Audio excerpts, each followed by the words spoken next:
Hey guys, this is Holland with the Wolverine.com, and we're back with another episode of Recruit of the Week. Before we dive into this week's prospect, I do want to remind you guys to subscribe to the Wolverine.com today for just $29.99 for 6 months.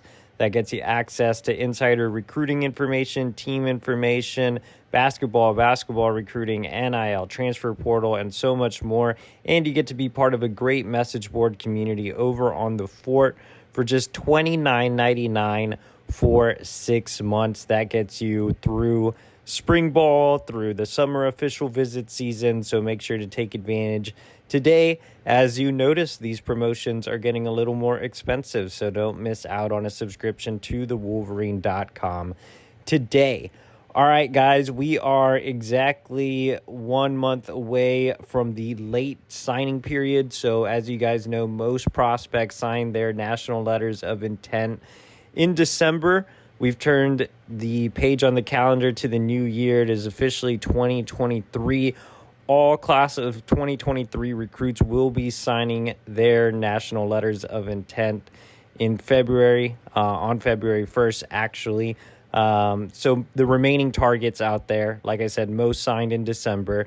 The remaining targets will sign on February 1st. That was the traditional National Signing Day.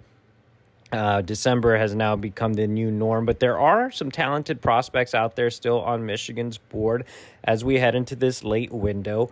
A name we are going to focus on today is 3-star Chicago Marist defensive lineman Jamel Howard. 6'3", 320 pounds, ranked as the number 1,032 prospect overall and the number 110 defensive lineman nationally per the On3 consensus. He is a 3-star prospect across the board. However, I do think Howard is one of the most underrated recruits nationally, and we'll touch on why that is here in a second. But let's talk about his recruitment overall.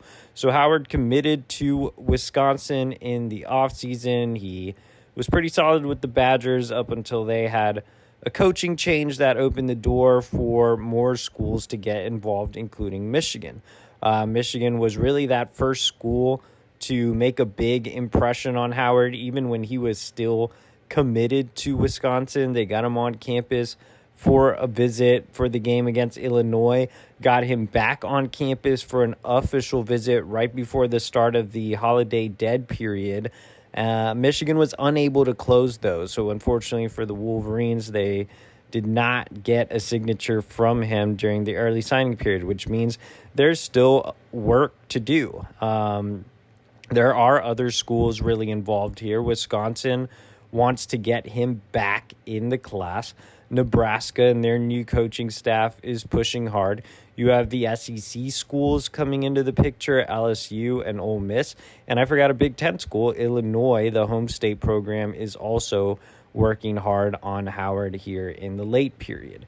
Like I said, Michigan was that first school to really start to gain momentum when the coaching change at Wisconsin went down, while the Wolverines were unable to close after a pair of visits. They're still in a really good spot here. Howard has a great relationship with Michigan defensive line coach Mike Elston. They've been in constant communication over the last few months. Jim Harbaugh has personally been involved in this recruitment as well, had a chance to spend time with Howard on his visits. On top of that, Howard has a former teammate on the Michigan roster that he really looks up to in Jimmy Rolder, freshman linebacker who saw some time this season. And obviously Michigan not too far away from his hometown of Chicago. Michigan has had great recruiting success in Chicago and surrounding suburbs over the last few cycles, not only landing Jimmy Rolder, but also getting other area guys like Tyler Morris, like A.J. Henning, J.J. McCarthy, and the list goes on.